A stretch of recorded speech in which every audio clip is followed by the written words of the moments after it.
इस कार्यक्रम के पुण्यार्चक है श्री राजेंद्र प्रसाद जी जैन, श्रीमती ममता जी जैन, श्री प्रशांत जी जैन, श्रीमती दिव्या जैन, पारस जैन, भरत जैन एवं समस्त परिवार, मुंबई।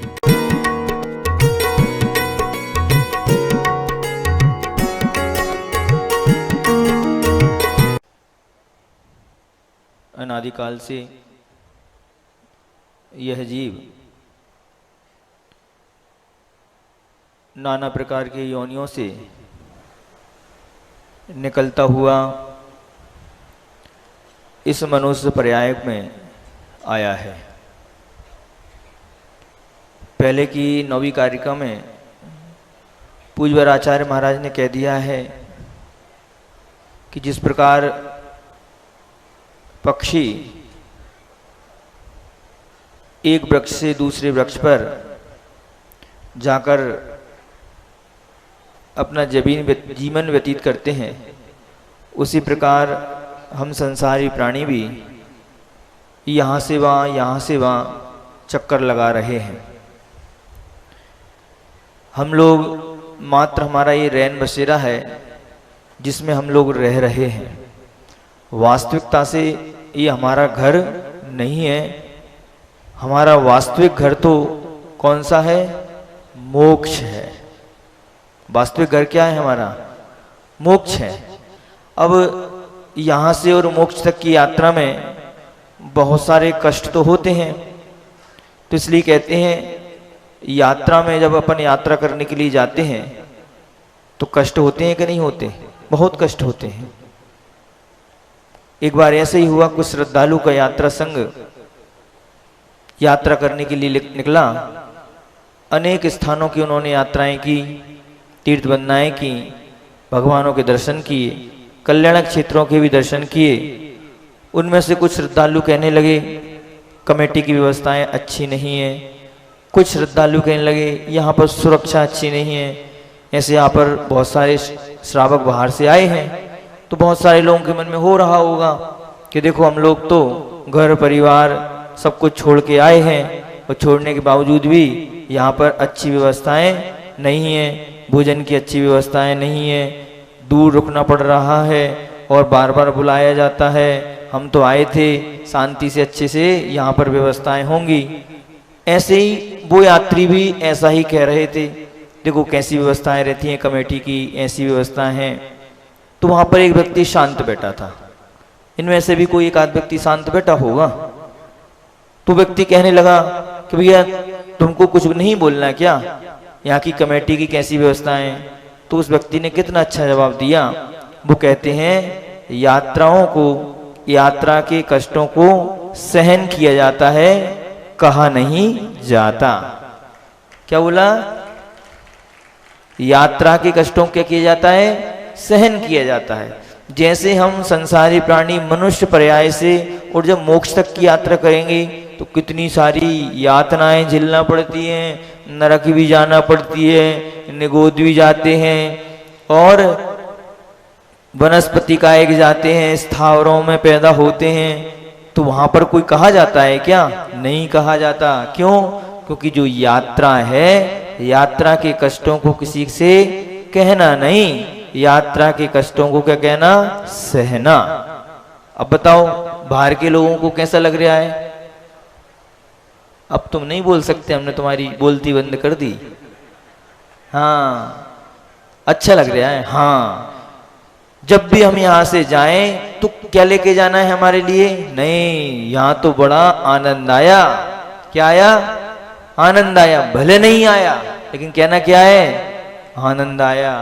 तब हम ऐसा बोलेंगे, तब हमको जो प्राप्त हमने यहाँ थोड़ा बहुत किया है वो हमारे लिए क्या होगा? पुण्य हमारे खाते में। और जहां से जाने के बाद छोटी मोटी बातों में भी अपन ने राग द्वेष कर लिया तो कह दिया 10 दिन तुमने क्या किया है? कुछ नहीं किया, रात भर पीसा और पारे में सकेरा वाला स्थिति हो जाएगी। नहीं, हम यहाँ जैसी घर में सुख सुविधाएं होती हैं वैसी सुख सुविधाओं के लिए थोड़ी आए हैं हम तो धर्म करने आए हैं। और जब हम धर्म करने जाते हैं तो सुख सुविधाओं को नहीं देखा जाता। आचार्य श्री बोलते हैं साधना में सुख सुविधा, साधनों में सुख सुविधा नहीं है, किसमें है? साधना में है। यहां पर जितनी सुख सुविधाएं लग रही हैं तुम लोगों के लिए, कहना महाराज जी ये तो हमारे लिए बहुत प्रतिकूलताएं, क्यों पंखा लगा दिए, क्यों कूलर लगा दिए, क्यों ये इतने भोजन की व्यवस्था कर दी, क्यों ये शाम को ड्राई फ्रूट्स फूड्स की व्यवस्था कर दी। नहीं, आप लोगों को ये व्यवस्था नहीं करनी थी। हम तो यहाँ साधना करने आए, मौज मस्ती थोड़ी करने आए। मन में भाव बनाओ। ये तो यहाँ की कमेटी की व्यवस्था है कि बाहर के लोगों के अच्छा से अच्छा आतिथ्य करें, लेकिन तुम्हारे मन में क्या भावना आना चाहिए? नहीं महाराज, ये साधना नहीं है हमारे लिए। हमारे लिए क्या है? अब जो संसार में चीजें हैं वो किसकी हैं? मेरी हैं। किसकी हैं? इस संसार में जितनी वस्तुएं वो किसकी हैं? मेरी हैं, लेकिन मेरे लिए हैं, लेकिन मेरी, समझ में आ रही? इस संसार में जितनी वस्तुएं किसकी हैं? वो मेरे लिए हैं, लेकिन मेरी नहीं है। अरे जो चीजें मिल रही हैं, एक काम करो, जितना भोजन बन रहा है सारा तुम ही खा जाओ, क्या होगा फिर? सब गड़बड़ काम हो जाएगा। इसलिए ये संसार हमारा लिए क्या है? रैन बसेरा है। ये अपन लोग रुके हैं, ये क्या है? मात्र धर्मशाला है। जिस घर में तुम रुके हो वो क्या है? धर्मशाला है। आज तुम आए हो, कल दूसरा आएगा। ऐसे एक बाबा जी निकलते हुए एक घर के दहलान में रुक गए। सेठ जी ने सुबह दरवाजे खोले। दरवाजे खोलते कहते हैं, क्यों यहाँ पर किससे पूछ के रुका? तो बिन ने कहा, धर्मशाला में किसी से पूछ के थोड़ी रुका जाता है। तो चिल्लाए, तुमको किसने कहा ये धर्मशाला है? ये मेरा मकान है, मैं सेठ फलाना फलाना चंद, ये मेरा मकान है। तो कह लगे, अरे आपका मकान कैसे हुआ? तो धर्मशाला है। तो कह लगे, धर्मशाला कैसे हुई? तो बताओ सेठ जी, इसके पहले इस मकान में कौन रुकता था? तो कहते हैं, इसके पहले मेरे पिताजी थे। तो पिताजी के पहले कौन थे? पिताजी थे। उसके पिताजी के पहले पिताजी थे। तो बताओ धर्मशाला में क्या होता है? आज एक यात्री आया, फिर दूसरा यात्री आया, फिर तीसरा यात्री आया, तो आपका मकान कैसे हुआ? तो सेठ जी की समझ में आ गई और सेठ जी कहने लगे, हाँ बात तो सही है। और उनको क्या हो गया? वैराग हो गया। बाकी के घर तो क्या है? किराए के घर हैं। अब ये 2 कारिकाएं आपकी हो गई। इसके बाद शायद 11वीं कारिका पढ़ना है ना। 11वीं कारिका में क्या बताया? तो यहाँ पर शिष्य गुरु महाराज से प्रश्न पूछता है कि आपने आगे पीछे सब बता दिया। राग और शत्रुओं में द्वेष करने वाला पुरुष अपना क्या अहित बिगाड़ सकता है? राग करने वाला अपना क्या हित बिगाड़ेगा? द्वेष करने वाला क्या हित बिगाड़ेगा? इससे क्या है? तो फिर आचार्य महाराज कहते हैं, सुनो, तुमने प्रश्न तो कर लिया, अब हमारा क्या करना? समाधान सुनो। राग द्वेष द्वयी दीर्घ नेत्राकर्षण कर्मणा अज्ञानात् सुचिरम जीवः संसाराब्धौ भ्रमत्यसौ। राग द्वेष द्वयी दीर्घ नेत्राकर्षण कर्मणा अज्ञानात् सुचिरम जीवः संसाराब्धौ भ्रमत्यसौ। असौ यानी यह जीवहा यानी संसारी प्राणी। अच्छा बताओ, आप संसारी प्राणी हो, मुक्त हो? हैं? मुक्त नहीं हो? अच्छा हम कौन है? हम भी संसारी हैं। फिर तुम में और हम में अंतर क्या हुआ? जब तुम भी संसारी और हम भी संसारी, फिर ये तो गड़बड़ काम हो गया। अच्छा बताओ, हरिहंत भगवान कौन है? ये भी संसारी हैं। अरे भैया, आपने तो गड़बड़ काम कर दिया। तीनों को क्या कर दिया? तुम भी संसारी, हम भी संसारी, और अरिहंत भगवान भी क्या है? संसारी। हाँ, अरिहंत भगवान के भी अभी 4 क्या है? कर्म हैं शेष। कितनी बड़ी बात कर दी। जब तक ये 4 शेष कर्म जो हैं अरिहंत भगवान के नहीं जाएंगे, तब तक वो भी क्या कह दिया? तुम भी संसारी, हम भी संसारी। लेकिन तीनों के संसारी में बहुत अंतर है। अभी तुम लोगों ने संसार को छोड़ने का प्रयत्न नहीं किया है। हम लोग यहाँ पर बैठे, हमने संसार को छोड़ने का अभी पुरुषार्थ शुरू कर दिया है। और हमारे अरिहंत परमात्मा है, ये तो कुछ समय में संसारी छोड़ने वाले हैं। इसलिए संसारी प्राणी, संसाराब्धौ यानी इस समुद्र, संसार समुद्र में अज्ञानात अज्ञान से, राग द्वेष द्वयी, जो राग द्वेष रूपी 2 दीर्घ नेत्राकर्षण कर्मणा यानी मथानी कि रस्सी को खींचने की तरह भ्रमति यानी घूमता रहता है। आचार्य महाराज कहते हैं ये संसारी प्राणी क्या है, इस संसार में समुद्र रूपी अज्ञान से जो राग द्वेष रूपी दो रस्सी हैं, आप लोगों ने बिलोते हो ना? नहीं बिलोते। महिलाएं मथानी करती ना, क्या बोलते हैं उसको, हैं? पुरानी महिलाएं तो करती होंगी, अब आजकल की थोड़ी मॉडर्न स्टैंडर्ड आ गई ना, तो इसलिए ये लोग क्या करते हैं, शायद मिक्सी में कर ले होते होंगे या करते ही नहीं होंगे।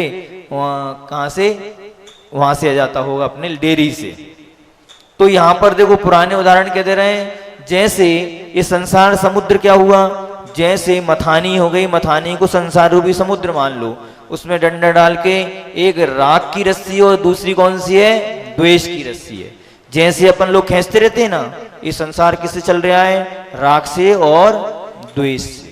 दोनों जब तक राग की रस्सी छोड़ते हैं द्वेष की, राग की रस्सी छोड़ते हैं द्वेष की, ऐसे ही ये संसार राग द्वेष रूपी रस्सी से चल रहा है। और अपन लोग क्या है, उसी चक्कर में क्या है, घूम रहे हैं। राग द्वेष की परिभाषा क्या है, तो कहते हैं राग का अर्थ होता है आकर्षण और द्वेष का अर्थ क्या होता है, अपकर्षण। सबसे पहले अच्छा बताओ, राग द्वेष में से सबसे खतरनाक कौन सा है? राग खतरनाक है। द्वेष तो छूट जाता है, किसी से बोला भैया तुमको ये द्वेष नहीं करना, जी महाराज आई एम सॉरी प्लीज कह के फ्री हो गया। भैया राग मत छोड़ो, महाराज ये तो बड़ा कठिन काम है। महाराज बन जाते हैं तो महाराजों को श्रावकों से राग हो जाता है, महाराजों को अपने परिवारों से राग हो जाता है, परिवारों को क्या करते हैं, बहुत कठिन काम रहता है।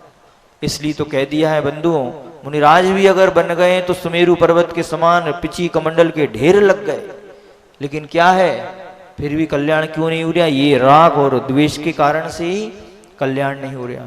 इन सब चीजों से अपने लिए बचना चाहिए। आचार्य महाराज कह रहे हैं, हे साधु तू भी इन सब चीजों से बचो, राग से भी बचो, और तुम्हारे लिए क्या करना है, द्वेष से भी बचो। भक्तों से राग हो जाता है, होता है कि नहीं होता? अब बताओ, हमको कटनी वालों से राग हो गया, अब क्या करें बताओ, हैं? क्या कर सकते हैं बताओ? लेकिन हमारा राग कैसा है, हमारा राग ऐसा है कि हम चाहते हैं कि कोई व्यक्ति अगर जुड़ता है, साधु समय श्रावक के लिए इसलिए देता है कि समय देने के बाद तुम भी क्या है, एक दिन हमारे जैसे बनने का भाव बनाओ। और राग नहीं है तुम्हारे जैसे रो रहे हैं, गिड़गिड़ा रहे हैं, अब कटनी से बिहार होगा, अब क्या हो गया, हमारे परम भक्त छूट रहे हैं। नहीं, ये राग नहीं है हमारे लिए। हमारे लिए तो है, ठीक है, जो अच्छा श्रावक है, धर्म ध्यान कर रहा है, उसके लिए थोड़ा बहुत समय निकाल के दे दो अपन, तो अच्छा है भैया उनका धर्म ध्यान। अब भैया ठीक है, अभी स्वाध्याय कराने आ गए तो इससे क्या है, आपका धर्म ध्यान हो गया। और अगर हम नहीं रहते, हम तो अपना स्वाध्याय करते, तो तुम बताओ ईमानदारी से क्या कर रहे होते, सो रहे होते, सो ही रहे थे। हम आए थे बहुत सारे, इधर पढ़ रहा था 24 तीर्थंकर भगवान की स्तुति चल रही थी और कुछ लोग आराम कर रहे थे, करते। लेकिन जैसे ही हम आए तो क्या हो गए, सब लोग नहीं, अपन को क्या करना है, स्वाध्याय करना। तो राग द्वेष में से पहले क्या छूटता है, तो कहते हैं राग द्वेष में से पहले द्वेष अर्थात क्रोध मान का क्षय होता है, माया का भी, किंतु माया राग का प्रतीक है, इसका क्षय 9वें गुण स्थान तक होता है। तथा लोभ जो राग का प्रतीक है, इसका क्षय कब तक होता है, 10वें गुण स्थान तक। सबसे पहले किसको छुड़ा दिया, क्रोध मान, 9वें गुण स्थान, वो 10वें गुण स्थान तक क्या है, माया, इसका क्षय होता है। अच्छा, राग द्वेष की निवृत्ति के लिए क्या करना चाहिए? अब महाराज जी आपने बता तो दिया कि राग नहीं करना चाहिए, द्वेष नहीं करना चाहिए, तो अब इसकी निवृत्ति यानी कि इसका प्रतिकार तो बताओ कि इससे हम कैसे छूटें। तो पूज्यवर आचार्य समंतभद्र स्वामी महाराज ने रत्न कंटक शापकाचार में बहुत अच्छी कारिका कह दी। उस कारिका में कह दिया है, मिथ्यात्व रूपी अंधकार के हटते ही एक साथ सम्यक दर्शन और सम्यक ज्ञान प्रकट होते हैं।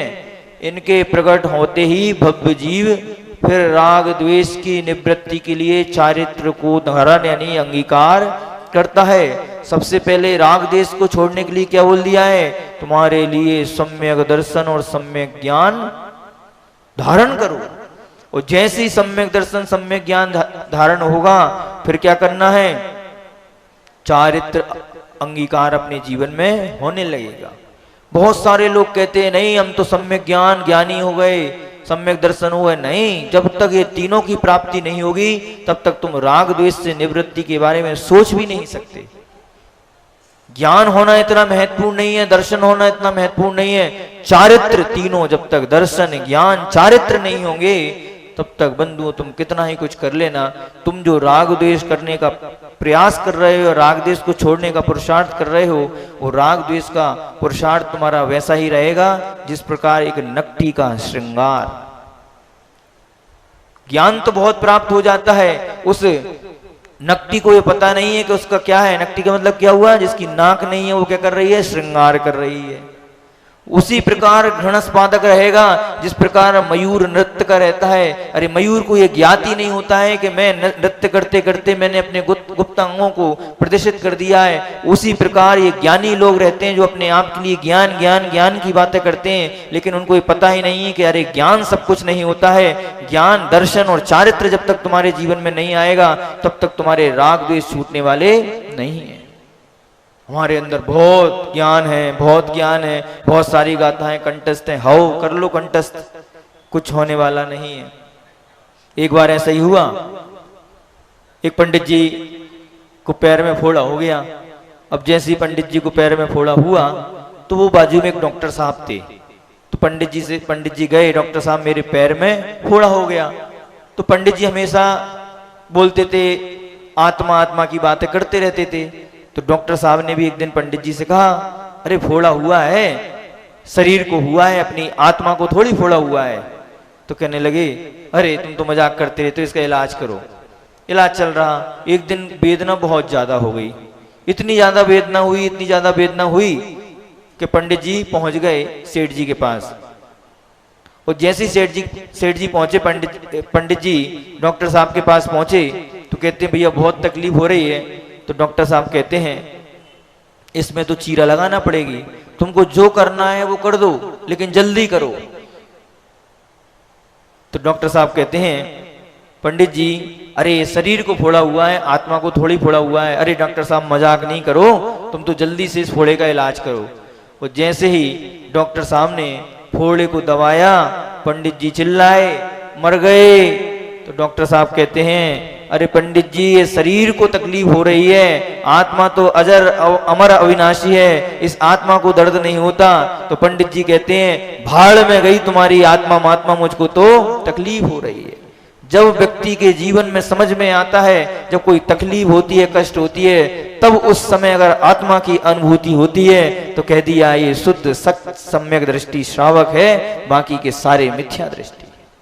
पंडित जी के बारे में आता है कि पंडित जी के पैर में फोड़ा हुआ और जैसे ही डॉक्टर से कहा, डॉक्टर ने कहा आपको तो शून्य करना पड़ेगी, बिना शून्य के हम चीरा नहीं लगा सकते। तो डॉक्टर साहब ने कहा नहीं मेरी प्रतिमाएं हैं, मैं इंजेक्शन नहीं लगा सकता, आप तो जो करना है ऐसे कीजिए। डॉक्टर साहब कहते हैं पंडित जी आप नहीं सहन कर पाओगे। नहीं मैं तो कर लूंगा, तुम तो अपना काम कीजिए। और जैसे ही उन्होंने काम करना प्रारंभ किया वो तो समय सारे की उन गाताओं में डूब गए, छिद्दुजा भिज्जदुजा ऐसे करके करते करते उनको पता ही नहीं पड़ेगा ऑपरेशन हो गया। और डॉक्टर साहब कहते हैं पंडित जी आपका तो ऑपरेशन हो गया, ठीक हो गए। तो पंडित जी कहते हैं डॉक्टर साहब तुमने अपना काम कर लिया, तुम जाओ, मुझको अपना काम करने दो। ऐसे होते हैं हमारे सम्यक दृष्टि साहब, जो उनके शरीर से प्रति उनके लिए कोई राग नहीं है। अरे कहने की बात अलग होती है, कथनी की बात अलग होती है और करने की बात अलग होती है। जब अपने ऊपर गुजरती है तब समझ में आता है। कहना बहुत सरल है बंधुओं, लेकिन कहने के साथ में जो व्यक्ति कहकर करते हैं वो कुछ नहीं कर सकते। जो कुछ कर जाते हैं वो महान व्यक्ति हुआ करते हैं। इसलिए यहाँ पर कह दिया कि जिस प्रकार बादल के हट जाने पर धूप और प्रकाश दोनों एक साथ प्रकट होते हैं, उसी प्रकार दर्शन मोहिनीय उपशम क्षय या क्षयोपशम होने से सम्यक दर्शन और सम्यक ज्ञान एक साथ उत्पन्न हो जाते हैं। जिसके दोनों प्रकट हो जाते हैं वह अपने राग द्वेष को दूर करने के लिए बुद्धि पूर्वक सम्यक चारित्र को क्या करता है, धारण करता है। समझ में आ रही है? झूठी मुंडी नहीं लियो, नहीं आए तो पूछ लियो, ठीक है ना। आ रही समझ में? क्या करना है? उदाहरण में दे दिया, जिस प्रकार बादल के हट जाने पर प्रकाश, धूप और प्रकाश क्या हो जाते हैं, दोनों एक साथ प्रकट होते हैं, उसी प्रकार दर्शन मोहिनीय के उपशम क्षय और क्षयोपशम से क्या होता है, सम्यक दर्शन और सम्यक ज्ञान की एक साथ उत्पन्न होते हैं, और जिसके एक दोनों एक साथ प्रकट हो जाते हैं, उसके बाद सम्यक चारित्र को और राग द्वेष को दूर करने के लिए बुद्धिपूर्वक क्या करता है, वो सम्यक चारित्र को धारण करता है। जितने भी मुनिराज बने हैं, जो बन रहे हैं, उनका मात्र एक ही लक्ष्य होता है कि मैं जब तक संसार में रहूंगा तब तक मैं राग द्वेष को नहीं छोड़ सकता, लेकिन राग द्वेष को छोड़ना है तो क्या करना पड़ेगी, मुझको संसार को छोड़ना पड़ेगी। राग द्वेष के और उदाहरण कौन से हैं बता दें। अब घर गृहस्थी वाले उदाहरण बताते हैं, बहुत जल्दी समझ में आएगा। देखो, इस ऐसे एक नौकर है, अब नौकर के हाथ से कब्बसी फूट गई। क्या फूट गई? कब्बसी या प्लेट या बर्तन या कोई भी कांच का बर्तन फूट गई, तो बताओ सेठ जी पूरे नौकर जाति को गाली देते हैं कि नहीं देते? फूट गए थे क्या, आंख नहीं थी क्या, और दुनिया भर की बातें। और अगर अपने बच्चे से फूट जाती है तो बेटा होता रहता है, वहां क्या हो गया, द्वेष हो गया, और अपने बेटे से क्या हो गया, राग हो गया। समझ में आई? एक और उदाहरण दे देते हैं, कहते हैं अगर पुत्र वधू यानी बहू, अगर बहू से कोई बर्तन गिर जाए या कोई भी महंगी चीज फूट जाए तो क्या बोलते हैं, खरी खोटी सुनाते हैं, अपने बाप के यहाँ से लाई थी क्या, दुनिया भर की सुनाते हैं। ये क्या हो गया, द्वेष। और अगर अपनी बेटी से हो जाए तो बेटा कोई बात नहीं, चलता रहता है। करते कि नहीं करते? करते। झूठ बोले कौआ काटे। होता है, जो व्यक्ति अपना होता है उसके प्रति क्या होता है, चलो हम अपने ऊपर ले लेते हैं। अपना परम भक्त आ गया तो महाराज का क्या हो गया, हाथ क्या हो गया, वो दूसरा आया तो। बहुत सारे लोगों को कटनी में हमसे यही शिकायत है, बहुत सारे लोग यही कहते हैं, अब भैया अपना आ गया तो पराया आया तो देखना ही नहीं है। होता है कि नहीं होता? होता है, होता है। देखो जो सही है तो सही है, चाहे तुम हो। जब आचार्य महाराज हमको नहीं छोड़ रहे तो हम तुम्हें नहीं छोड़ेंगे। हाँ, जब हमें नहीं छोड़ रहे वे, हम तुम्हें काहे छोड़ें। वो हमारे लिए कह रहे हैं कि देख तेरे अंदर भी ये राग द्वेष के परिणाम है, छोड़ दे। जब माता पिता में लड़ाई हो जाती है बताओ उसका असर किसके ऊपर जाता है, बच्चों पे जाता है। पिटाई किसकी होती है, माता पिता की। लड़ाई में पिसता कौन है, बच्चा। अब भगवान हमें डांट रहे हैं, फटकार रहे हैं, अब बीच में कौन आ गए, तुम आ गए, तो कह दिया चलो तुम्हारे लिए भी। इसी प्रकार अपन को समझना चाहिए, कम से कम ये प्रतीति तो आना चाहिए कि ये राग द्वेष क्या है, बुरे हैं, संसार में घुमाने वाले हैं, संसार में ले जाने वाले हैं। पुरुषार्थ करना चाहिए, और जब व्यक्ति पुरुषार्थ करता है, उसकी तरफ प्रयत्न करता है, तो निश्चित है एक दिन वो राग द्वेष जरूर छोड़ते हैं। राग छोड़ना कठिन है, द्वेष तो बता दिया। राग को छोड़ना कठिन है। जब रामचंद्र जी सेनापति कृतांतवक्र को बैराग हुआ तो वह श्री राम के पास गया, मुनि दीक्षा लेने की मैं जा रहा हूं। तो राम कहते हैं ये बहुत कठिन कार्य है मुनि दीक्षा लेना, एक टाइम आहार करना पड़ेगा, केस लॉन्च करना पड़ेगा, पैदल चलना पड़ेगा, और अगर अंतराय हो गए, उपवास हो गए तो तुम कैसे कर पाओगे, तुम तो इस शरीर से बहुत राग करते हो। क्या बोल रहे हैं, रामचंद्र जी कह रहे हैं तू कैसे इस धारण करेगा। तो कृतांतवक्र ने बहुत अच्छा जवाब दिया, रामचंद्र जी इस दुनिया में सबसे ज्यादा राग तो मैं आपसे करता हूं। जब मैं आपको छोड़ सकता हूं तो दुनिया की सब चीजों को मैं छोड़ सकता हूं। जब व्यक्ति सबसे ज्यादा राग किससे करना है, अपने शरीर से करना है। मुनिराज जब केस लॉन्च करते हैं तो वस्तु स्थिति मालूम पड़ती है, सही भेद विज्ञान क्या है कि तुम इस शरीर के प्रति तुम्हारा कितना ममत्व है। तुम इस शरीर के प्रति जब मुनिराज उपवास आदि करते हैं तब मालूम पड़ती है कि तुम अपने शरीर के प्रति कितने क्या हो, निर्ममत्व हो या ममत्व तुम्हारे शरीर में है। इसलिए कहते हैं अपने लिए सबसे कठिन क्या है, जिसको छोड़ दिया। अगर राग जिसका छूट गया तो सब छूट गया, और अगर राग नहीं छूटा तो महाराज भी बन जाओ तो कुछ होने वाला नहीं है। मूड मुड़ाए 3 गुण, सिर की मिट गई खाज, और खाने को लड्डू मिले रोज, क्या करें, खाने को लड्डू मिले लोग कहें महाराज। इसलिए महाराज बनेगा नहीं, इसलिए हम महाराज नहीं बने। हम तो महाराज बने कि नहीं, घर परिवार में रहेंगे तो राग द्वेष की श्रृंखला कभी हम तोड़ नहीं सकते। मुनिराज बनने के बाद हमारा संसार बहुत सीमित हो गया। जब भी कोई दिगंबर मुनिराज बनता है, तुम लोग विचार करो, अरे हम नहीं करना सामायिक, नहीं करना उपवास, नहीं करना साधना, लेकिन तुम लोग विचार कर लेना, अगर कोई दिगंबर साधु अगर मुनिराज बनता है तो कितने सारे पापों से बच गया है। आज आचार्य भगवान को 56 वर्ष हो चुके हैं मुनि बनते हुए। 56 वर्षों में बताओ, अगर वो गृहस्थ में रहते तो कितने पाप करते, कितना पाप होता उनसे। लेकिन आज उन्होंने अपना पाप क्या कर लिया। तुम दिन भर में 100 लीटर पानी को खत्म कर देते हो, दिगंबर मुनिराज 1.5 से 2 लीटर पानी में 24 घंटे निकाल लेते। कितना अन्न बच गया, कितने कपड़े बच गए, कितने वाहनों का त्याग होने से कितने जीवों की हिंसा बच गई, कितने पाप से हम क्या हो बच चुके हैं। एक बार आचार्य महाराज ने कहा था, जब बड़े बड़े महाराज लोग बैठे थे, कहने लगे अपन सभी लोगों की तो आधी समाधि हो गई। तो सभी महाराज समझ नहीं पाए कि आधी समाधि कैसे हो गई। तो आचार्य श्री कहते हैं कि देखो, आधी समाधि ऐसे हुई है, जब वृद्ध अवस्था आएगी, अपनी समाधि होगी, तो अपन को क्या यादें आएंगी, स्कूल कॉलेज और गिल्ली डंडा की बातें। जो संसार के सुख आप लोगों जो लोग मानते हैं, वो सुखों को हमने भोगा ही नहीं है, वो हमारे दिमाग में आने वाले नहीं है। इसलिए आचार्य महाराज मुनि दीक्षा ग्रस्त लोगों के लिए नहीं देते, बहुत कम लोगों के लिए। अब आचार्य महाराज ने उनके कल्याण करने के लिए क्षुल्लक दीक्षा देना प्रारंभ किया कि नहीं भैया, इनका भी कल्याण हो। मेरे मन से, मेरे विचार से ऐसा हो सकता है कि आचार्य महाराज गृहस्थों को दीक्षा क्यों नहीं देते। देखो, तो आचार्य श्री इसलिए नहीं देते होंगे, ये आचार्य श्री नहीं कहा, ये हमारा विचार है। बताओ, अगर एक गृहस्थ की शादी हुई, शादी होने के बाद उसने अपने जीवन 25-50 साल निकाल दिए, निकाले कि नहीं निकाले, भजन लाल जी बताएंगे। अब बताओ भजन लाल, तुम्हारी दीक्षा हो गई मुनि दीक्षा।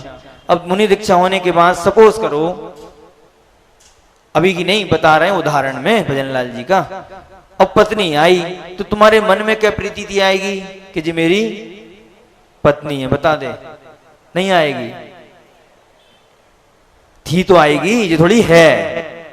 प्रतीति क्या आएगी, ये मेरी पत्नी थी, पुरानी बातों पे ध्यान चला जाएगा। अब एक युवा को अगर आचार्य महाराज ने दीक्षा दी, अगर उसकी माँ आती है तो उसके मन में क्या भाव आएंगे, ये मेरी माँ आएगी, जरूर आएगी। ऐसी दुनिया की कोई ताकत नहीं है जो उसके मन में क्लिक न करे कि जी मेरी माँ थी, है ना। माँ और पत्नी में कितना अंतर हुआ। जब पत्नी ध्यान में आएगी तो हो सकता है उसके भाव घर गृहस्थी में चले जाएं, और जब माँ ध्यान में आएगी तो इससे माँ का तो रिश्ता एक पवित्र रिश्ता होता है। इसलिए हो सकता है कि आचार्य श्री के मन में ये भाव आए हो। अब आगे राग को क्यों छोड़ना चाहिए, तो आचार्य महाराज कहते हैं, आप स्वस्थ होने पर डॉक्टर से दवा लेते हैं, और बहुत दिनों तक दवा लेने के बाद जब आप स्वस्थ ठीक होता है तब आप क्या करते हैं, डॉक्टर को बदल लेते हैं। होते हैं कि नहीं होते। अगर आप स्वस्थ नहीं हुए तो क्या करोगे, डॉक्टर को बदलते हैं कि नहीं बदलते। उसी प्रकार जब राग द्वेष से दुख मिला है तो उसको भी क्या करना चाहिए, छोड़ना चाहिए। उस सम्यक ज्ञान और वैराग के आचरण द्वारा जन्मादि से जो हम विपरीत यानी शाश्वत मोक्ष रूपी फल को प्राप्त करना चाहिए। जिस प्रकार हमारे लिए अभी संसार में राग द्वेष रूपी करके हमारा कुछ अच्छा तो हुआ नहीं है।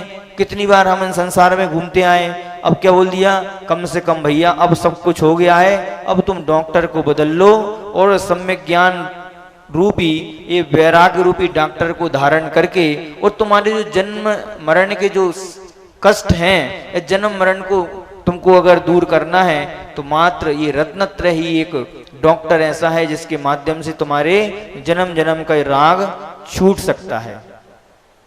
लेकिन धीरे धीरे क्या करना, राग एकदम नहीं छूटता, राग को क्या करना पड़ती है, धीरे धीरे छोड़ना धीरे धीरे छोड़ेंगे, एकदम छोड़ना है। एक साथ। तुम अगर सोचते रहो जिंदगी भर कि हम अब दीक्षा लेंगे, तो सोचते रहो, कभी दीक्षा तुमको मिलने वाली नहीं है। कैसे करना है? एकदम जब मन में भाव आए तो क्या करना है? दीक्षा ले लेना, और जब भाव नहीं आए तो क्या करना? बनाना। ऐसी एक बार हुआ कि एक पत्नी की आंखों में आंसू थे, तो पति ने पूछा क्या बात है? तो पत्नी कहती है कि मेरे भाई की 32 पत्नियां हैं और वो 33वें दिन दीक्षा लेने जा रहा है। क्या लेने जा रहा है? क्यों? तो कहले एक एक दिन में एक एक पत्नी को छोड़ेगा, 32 दिन में 32 पत्नियों को छोड़ देगा, और 33वें दिन क्या हो जाएगा? वो दीक्षा ले लेगा, जैसे जम्बू स्वामी ने छोड़ा था।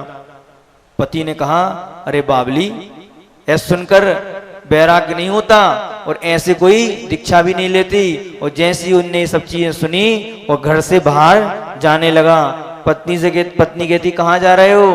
कह रहे जंगल में जा रहा हूं। क्यों? मुझको तो वैराग्य हो गया मुनि बनने के लिए। तेरा भाई बेटा रहा है? नहीं। जब भी तुम्हारे मन में कोई भाव ऐसे आए, उत्कृष्ट भाव आए, या तो दान देने का भाव आए, तो बिल्कुल भी तुम छुपाना नहीं, तुरंत भाव के करना। जिस समय क्या हुआ, लोहा गर्म हुआ, उस समय हथौड़ा मार दो। जिस समय तुम्हारे परिणाम अगर राग द्वेष के छोड़ने के हो रहे हैं, नहीं ये है, ये सब चीज नहीं करना चाहिए, उसी समय तत्काल छोड़ दो। उस समय तुम्हारे दान देने के भाव हो, तुरंत दान दे दो, किसी से पूछने की आवश्यकता नहीं है। युधिष्ठिर की बात आती है। युधिष्ठिर सोने के पात्र में भोजन कर रहे थे। जब भी अपन भोजन करते हैं तो उल्टे हाथ में रखते हैं पात्र को और सीधे हाथ से भोजन करते हो कि नहीं करते? करते हैं। जैसे ही कोई एक भिखारी आया, उसने कहा मुझको भूख लगी है, बहुत दिन से मैंने भोजन नहीं किया, मुझको कुछ चाहिए। पात्र में जो था सोने के कटोरा सहित उसको पात्र दे दिया। बाजू में खड़े थे भीम, कहने लगे भैया आप तो इतने बड़े धर्मराज युधिष्ठिर कहे जाते हैं, लेकिन आपको इतना भी ज्ञान नहीं है कि किसी को भी दान उल्टे हाथ से नहीं दिया जाता। युधिष्ठिर ने कहा मैं जानता हूं कि उल्टे हाथ से दान नहीं दिया जाता, लेकिन जिस समय इसने मांगा उस समय मेरे देने के भाव हुए। अगर मैं सीधे हाथ में करता, हो सकता था मेरे भाव बदल जाते, इसलिए मैंने ऐसा कैसा उसको दे दिया। इसलिए आप लोगों को विचार करना चाहिए, जब भी तुम्हारे किसी भी चीज के भाव होते हैं अच्छे करने के, किसी से पूछने की आवश्यकता नहीं है। अरे तुम कहोगे पति से पूछेंगे, अब पति से पूछोगे तब तक तो तुम्हारे भाव ही चेंज हो गए।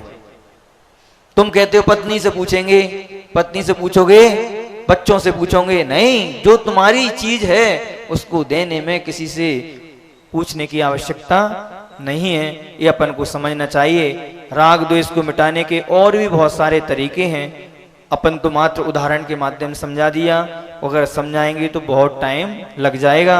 आगे की कारिका में पूज्यवर आचार्य महाराज से शिष्य पूछता है, स्वामिन माना कि मोक्ष में जीव सुखी रहता है, किंतु संसार में भी यदि कोई सुखी रहे तो उसमें क्या हानि है? बहुत सारे बच्चों के प्रश्न रहते हैं, महाराज जी आपको लगता है संसार में सुख नहीं है? बहुत सुख है महाराज। एक शराबी कहता है महाराज जी आपको क्या मालूम शराब में क्या आनंद है, एक बार पी के तो देखो। हाँ हमें तो बड़ो आनंद आते, पीने के बाद तो पता ही नहीं पड़ता कि नाली कैसी है। अरे शराबी व्यक्ति जब शराब पीने के बाद उसको जब मदहोश होता है और नाली में पड़ता है तो कुत्ता उसके ऊपर लघु शंका करता है, तो कहता है मधुरम मधुरम मधुरम। उसको वो कुत्ते की लघु शंका भी क्या लगती है? मधुरम मधुरम लगती है। इसलिए जिन व्यक्ति ने, आपको क्या मालूम तंबाकू खाना अच्छा है या नहीं है?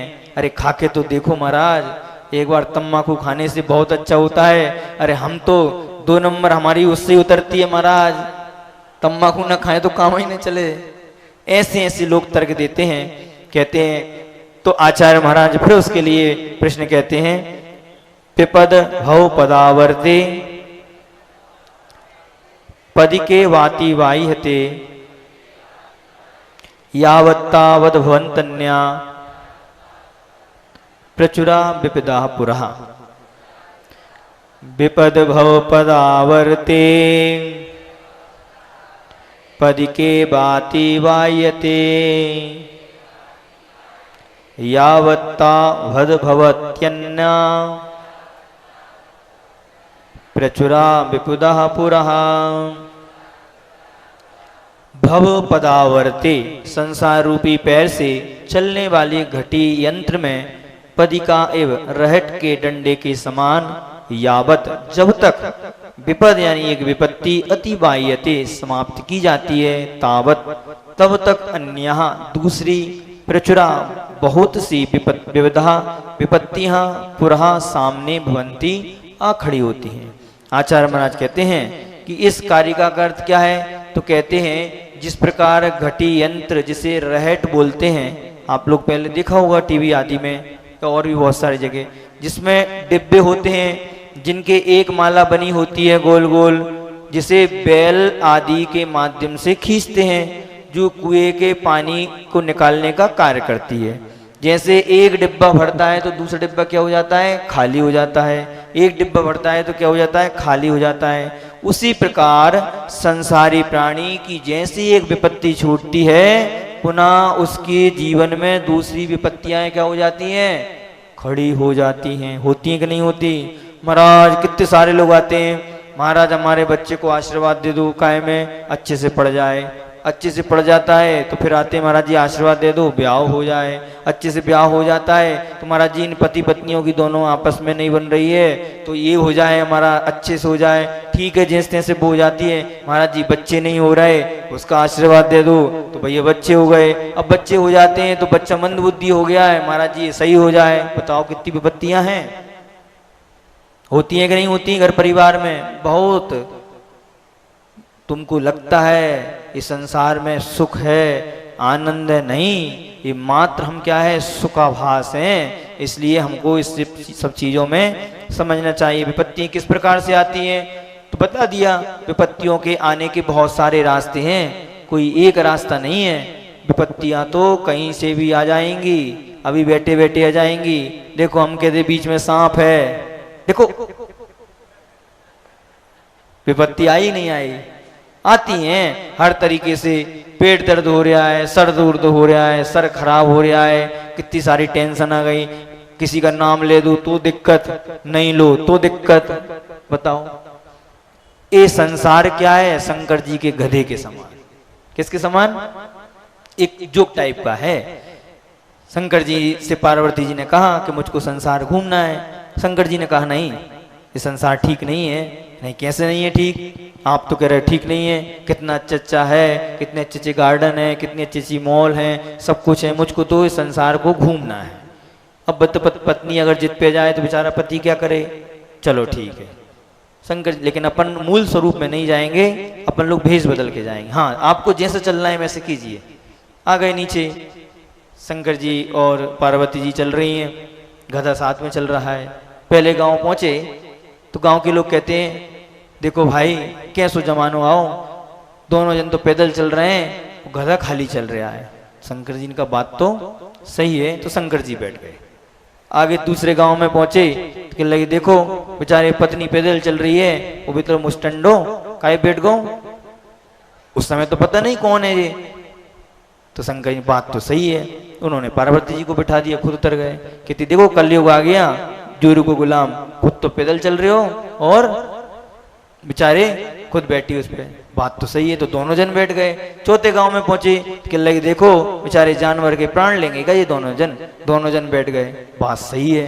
पांचवे गांव पहुंचे तो दोनों ने क्या कर लिया, गधे को सर पे रख लिया। तो कि लगे गजब कितने मूर्ख व्यक्ति हैं कि जो चीजों को तो क्या करते हैं, सामान ढोया जाता है उसको ये ढो रहे हैं, कैसा कलयुग आ गया है। शंकर जी ने कहा देख लिया तूने, ये होता है क्या है संसार। इस संसार में तुम कितना ही कुछ कर लो, इस संसार में तुम चाहो सुख की खोज कर लो, नहीं मिलने वाली। इस संसार में सुख है ही नहीं है। तुमको लगता है रिश्तेदारों में तो तकलीफ, रिश्तेदार नहीं आए तो तकलीफ, भैया नाराज तो नहीं हो गए, बेचारो आ भी जाए तो जकाए नहीं रहो। एक दिन हो गए, 2 दिन हो गए, 3 दिन हो गए, और जबरदस्ती फिर तुम लोगों के लिए बोलना पड़ती है, अब हमको कुंडलपुर जाना है, हमारा विधान है, घर में ताला लगाना है। तो समझ जाता है कि अब ये भेज रहे हैं। बहुत दुख है संसार में। इसलिए संकट के समय क्या करना चाहिए? अगर तुम्हारे जीवन में संकट आया है तो क्या करना चाहिए? तो कहते हैं जब भी तुम्हारे जीवन में कोई संकट आए तो हंसते हुए उसका सामना करना चाहिए, क्योंकि मनुष्य को विपत्ति का सामना करने के लिए सहायता देने से ही मुस्कान बढ़कर और कोई वस्तु नहीं है। क्या करना है? विपत्ति में सामना करना है। क्या करना है? सामना करना है और व्यक्ति के लिए सहयोग देना है। हम लोगों को भी ऐसी सोचना चाहिए कि हमारे जीवन में, हमारे परिवार में या हमारे रिश्तेदारों में या पड़ोसी में अगर कोई विपत्ति आती है तो हमारा सारा का सारा मिलके उसकी विपत्ति को क्या करना है? दूर करना है। और भी बहुत सारे संप्रदाय के लोग हैं जो अपनी समाज में अगर किसी व्यक्ति को कोई तकलीफ होती है, वो सारे के सारे लोग क्या करते हैं? मिलके, एक जगह की बात है, शायद सिंधी समाज के कोई व्यक्ति थे, बहुत गरीब परिवार से थे, कहीं से आए थे, तो उन्होंने सारे लोगों ने मिलकर निर्णय कर लिया, उनको एक मोमबत्ती की और माचिस की दुकान डला दी और सारे समाज में कह दिया कि पूरी की पूरी समाज को ये नियम दिया जाता है या आदेश दिया जाता है कि सारे के सारे लोग इनकी दुकान से ही माचिस और मोमबत्ती खरीदेंगे। सब लोगों ने नियम का पालन किया और वो व्यक्ति भी क्या हुआ? उनके बराबर हो गया है। पूज्यवर आचार्य मानतुंग महाराज ने भक्तामृत जी में कहा है, अरे तुम अपने अधीन अगर किसी व्यक्ति को नहीं बना लेते हो तो तुम्हारा व्यर्थ आदमी होना व्यर्थ है। हम भगवान के पास भक्ति करने के लिए जा रहे हैं। क्यों भक्ति करने जा रहे हैं? कि भगवान मैं भी आपके जैसा बन जाऊं। और भगवान की भक्ति करती, अगर हम भगवान के जैसे भी नहीं बने तो भगवान की भक्ति करने से भी कोई लाभ नहीं है। भगवान की भक्ति हम इसलिए करने जा रहे हैं कि मैं भी आपके जैसे बन जाऊं। ऐसे ही कोई व्यक्ति पैसा वाला है, वो पैसा वाला व्यक्ति भी क्या करना है? वो पैसा वाला व्यक्ति भी अपने समान व्यक्ति को क्या कर ले? बराबर बना ले। उसमें ये नहीं करना, नहीं मैं तेरे को जिंदगी भर तक गरीब का गरीब बना कर रहूंगा, तुझको बराबर नहीं रखूंगा। उसका पैसा होना क्या है? व्यर्थ है। इसलिए संकट से दूर भागेगा तो क्या होगा? तो कहते हैं संकट से जो व्यक्ति दूर भागता है तो संकट क्या होता है? उसके पीछे पीछे और भागता है। वो जो व्यक्ति संकट का सामना करता है, संकट क्या करता है? उससे दूर भागता है। कुत्ते को देखा है आपने कभी? जब तुम जाते हो कुत्ता भौंकता है और तुमने दौड़ लगाई तो क्या करता है? वो तुम्हारी तरफ दौड़ेगा, दौड़ता है नहीं? और जैसे ही तुम खड़े हो गए तो कुत्ता क्या होगा? संकट भी उस कुत्ते के समान होता है। अगर तुम भागोगे तो वो कुत्ते के समान तुम्हारे पीछे क्या करेगा? दौड़ेगा। और तुम अगर डट के खड़े हो गए तो क्या हो जाएगा? वो भाग जाएगा। संकट में घबराना नहीं। अरे हर व्यक्ति के जीवन में संकट आते हैं। अरे रामचंद्र जी के जीवन में संकट आए, मैया सीता के जीवन में संकट आए, अरे अंजना के जीवन में संकट आए, मैना सुंदरी के जीवन में संकट आए, लेकिन वो संकटों में भगी नहीं। संकट को उन्होंने डट के मुकाबला किया है। जिसके जीवन में संकट नहीं है, एक बात निश्चित कर लेना, उसका जीवन है ही नहीं। हाँ, जिसके जीवन में संकट नहीं आए समझ लेना, तुम अगर संकट तुम्हारे जीवन में नहीं आए तो तुम समझ लेना हम कोई ना कोई गलत रास्ते पे जरूर जा रहे हैं। कहते हैं संघर्षों से जो कोई परिचित नहीं, संघर्षों से जो कोई परिचित नहीं, इतिहास गवाह है वो कभी चर्चित नहीं। जिसके जीवन में स्ट्रगल है उसका जीवन है। और जिसके जीवन में संकट छोड़ के, मैदान छोड़ के जो व्यक्ति भाग जाते हैं उनको क्या किया जाता है? भगोड़े घोषित किए जाते हैं। कौन है ये? भगोड़े हैं। जिनने कर्ज लेके भगाए उसको क्या किया जाता है? ये भगोड़ा है। भारत छोड़ के कहां चला गया? विदेश चला गया, उसको बोल दिया ये भगोड़ा है। हमको भगोड़े नहीं बनना है। हमारे लिए संकट के समय में क्या करना है? मुकाबला करना है। संकट जो होते हैं, दुख जो होते हैं, वो किस तरह होते हैं? मेहमान की तरह होते हैं। जैसे हमारे घर में कोई मेहमान आता है, 2 दिन के लिए रुकता है, 3 दिन के लिए रुकता है। अरे बहुत ही ज्यादा कोई अड़ियल मेहमान होगा तो 15 दिन रुक जाएगा, जीवन भर तो नहीं रुकता ना। उसी प्रकार हमारे जीवन में ये सुख और दुख, ये क्या है? उस मेहमान की तरह हैं। आए हैं, चले जाएंगे। कुछ दिन रुकेंगे, कभी 10 दिन रुकेंगे, 15 दिन रुकेंगे, महीना भर रुकेंगे। एक सा दिन कभी किसी जीवन में नहीं आता। इसके बाद एक कार्य और करते हैं। फिर शिष्य कहता है भगवान सभी संसारी तो विपत्ति वाले नहीं होते, बहुत से संपत्ति वाले भी देखने में आते हैं। इनके विषय में आपकी क्या राय है? तो आचार्य मृत कहते हैं ठीक है भैया, उसके बारे में सुन लो। दुर्जन सुरक्षेण नश्वरेण धनादिना स्वस्थं मन्यो जनः कोपि ज्वरवान इव सर्पिषा। दुर्जन यानी बड़ी कठिनाइयों से संचित किए जाने वाले तथा असुरक्षेण यानी सुरक्षित न रखने वाले तथा नश्वरेण विनश्वर धनादिना धन पुत्रादिकों के द्वारा स्वस्थम अपने आप को स्वस्थ अर्थात सुखी मन्य यानी मानने वाला कहा अपि कोई भी जनः मनुष्य सर्पिषा घी खाकर ज्वरवान एवं ज्वर से पीड़ित मनुष्य की तरह मूर्ख होता है। आचार्य महाराज कहते हैं कि जिनका तीव्र पुण्य का उदय होता है वे सरलता से धन का संचय कर लेते हैं, किंतु प्रायः धन कठिनाई से ही संचय किया जाता है। दिन भर दुकान पर बैठकर ग्राहक का इंतजार किया जाता है, उसे सामान दिखाया जाता है। ग्राहक सामान ले या न ले अलग बात है, ग्राहक नाराज भी हो जाता है, दुकानदार को सुनना पड़ता है। ग्राहक कितना कहता है तुम कितना महंगा देते हो, मिलावटी देते हो। अरे कितनी दुनिया भर की बातें, पैसा ऐसे नहीं कमाया जाता। ग्राहकों की बातों को सुनना पड़ती है। अरे कपड़े की दुकान वालों से पूछो, एक ग्राहक पहुंचेगा, दुकान पूरी के कर लेगा, ढेर लगा देगा और माल खरीदेगा नहीं। ग्राहक के मन में, दुकानदार के मन में कुछ भी हो लेकिन बाहर नहीं कर सकता। वो बाहर करेगा तो हाँ, वो तो उससे तो बहुत सारे वैसे परेशान होंगे। इसलिए अपन को समझना, ये जो धन है बड़ी कठिनाई से हम लोगों को प्राप्त होता है और अपन लोग सोचते हैं कि जो संपत्ति वाले हैं ये बहुत ही आनंद पूर्वक हैं। ऐसा नहीं है, उनके जीवन में भी कोई ना कोई विपत्ति जरूर है। जिसके जीवन में ज्यादा संपत्ति है, अरे जितने बड़े बड़े लोग होते हैं, तुम क्या सोचते हो खाने के लिए इनके लिए बड़ी समस्याएं हैं। जितना बड़ा व्यक्ति होगा उसकी थाली बहुत छोटी होगी खाने की। कोई बीमारियां हैं, कोई तकलीफ है, पैसा थोड़ी खाया जाता है। सुख नहीं है, चैन नहीं है, अरे पैसा आ गया है तो उसको रखने की टेंशन, बताओ कहाँ रखें। और ये गरीब व्यक्ति होता है वो क्या करता है, मस्त, उसको कोई पता ही नहीं है, जितना कमाया था खा लिया, बढ़िया मोटी रोटी बनाई, बढ़िया प्याज की गठिया फोड़ी, रोटी खाई और क्या हो गए, सो गए। अमेरिका का राष्ट्रपति आया था ना, उसने क्या बोला था, मेरा अगर जन्म हो तो कहां हो, भारत में जन्म हो। क्यों? क्योंकि भारत के लोग इतनी सुख और चैन की नींद से सोते हैं।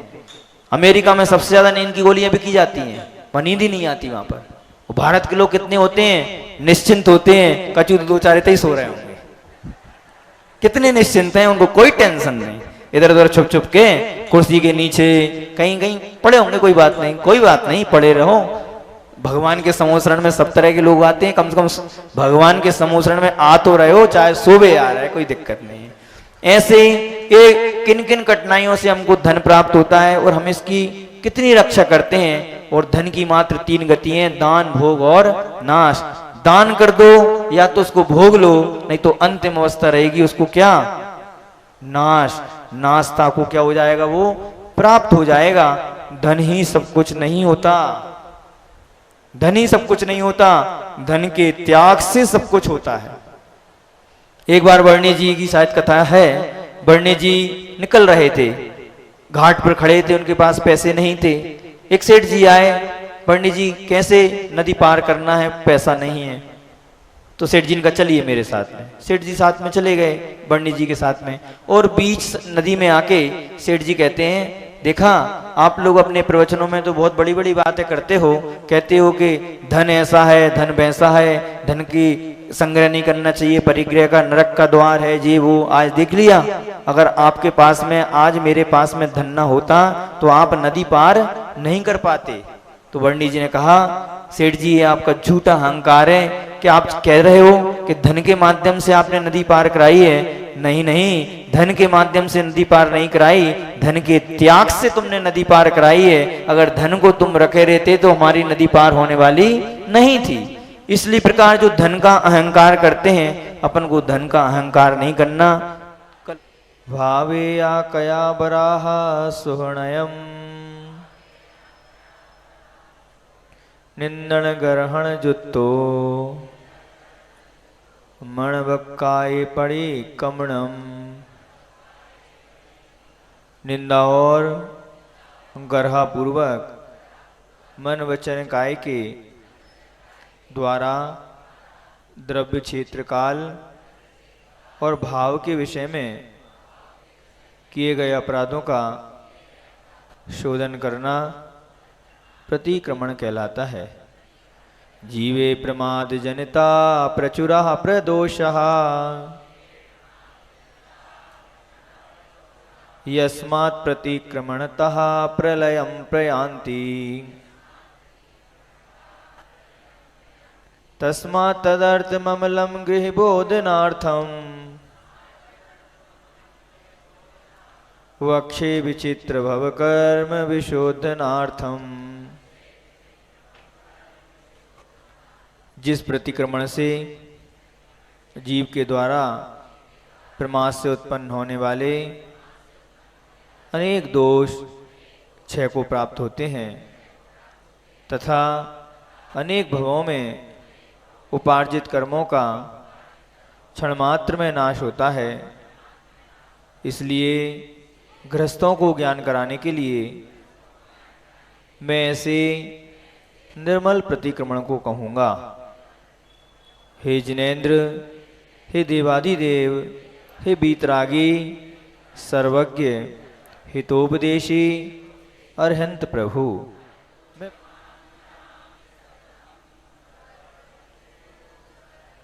पापी, दुरात्मा, जड़ बुद्धि, मायावी, लोभी और राग द्वेष से मलिन चित्त वाले मैंने जो दुष्कर्म किया है उसे हे तीन लोक के अधिपति, हे जिनेन्द्र देव, निरंतर समीचीन मार्ग पर चलने की इच्छा रखने वाला, आज मैं आपके पाद मूल में निंदा पूर्वक उसका त्याग करता हूँ।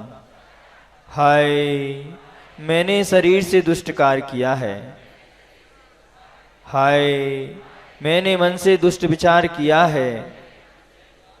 हाय, मैंने मुख से दुष्ट वचन बोला है।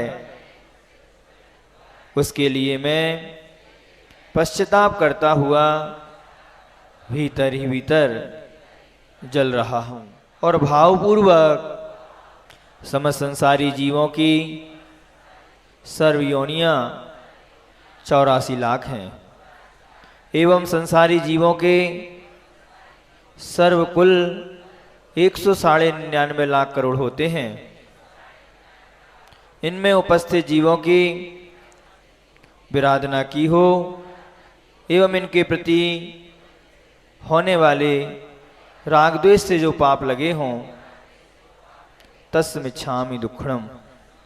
जो एक इंद्रिय, द्विइंद्रिय, त्रिइंद्रिय, चतुरिंद्रिय और पंचेंद्रिय तथा पृथ्वी कायक, जल कायक, अग्नि कायक, वायु कायक, वनस्पति कायक और त्रस्कायक जीव हैं, उनका जो उत्तापन, परितापन, विरहादन और उपघात किया हो, कराया हो, करने वालों की अनुमोदना की हो,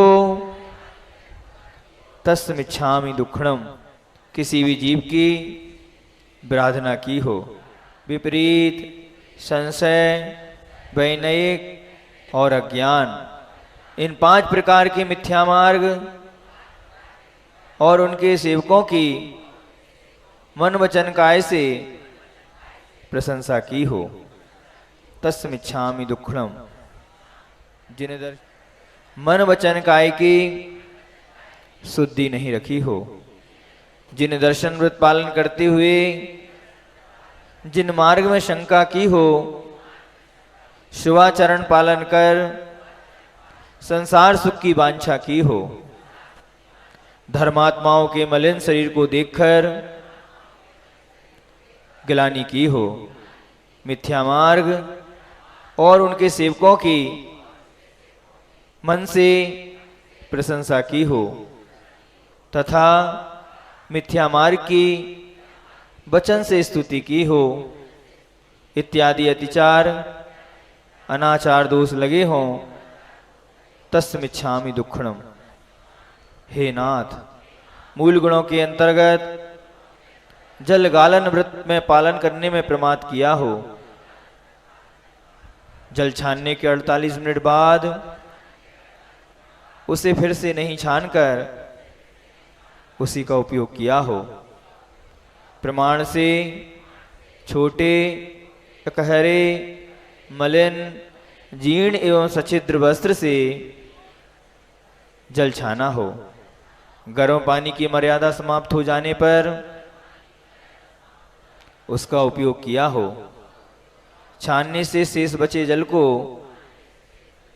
और जीवानी को यथास्थान कड़े वाली बाल्टी से कुओं आदि में ना पहुंचाया हो, उसे नाली आदि में डाल दिया हो, तथा जीवानी की सुरक्षा में या पानी छानने की विधि में प्रमाद किया हो, इत्यादि अनाचार मुझे लगे हों, तस्मिच्छामि दुक्कड़म।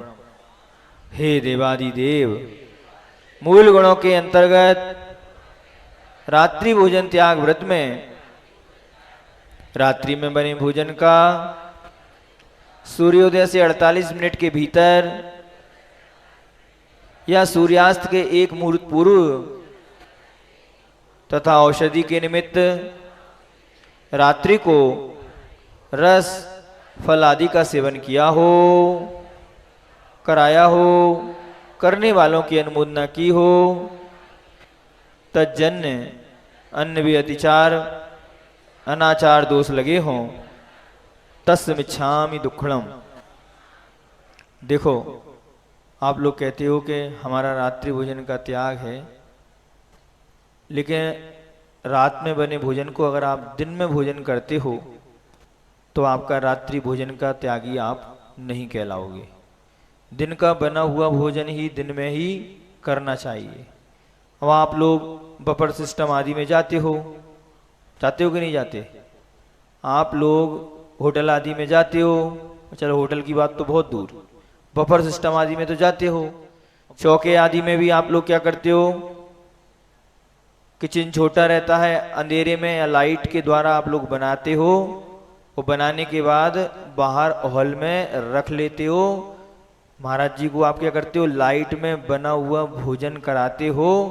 वो कहते हो मन शुद्धि वचन शुद्धि काय शुद्धि आहार जल शुद्ध है महाराज, भोजन ग्रहण ये महान दोष का कारण है।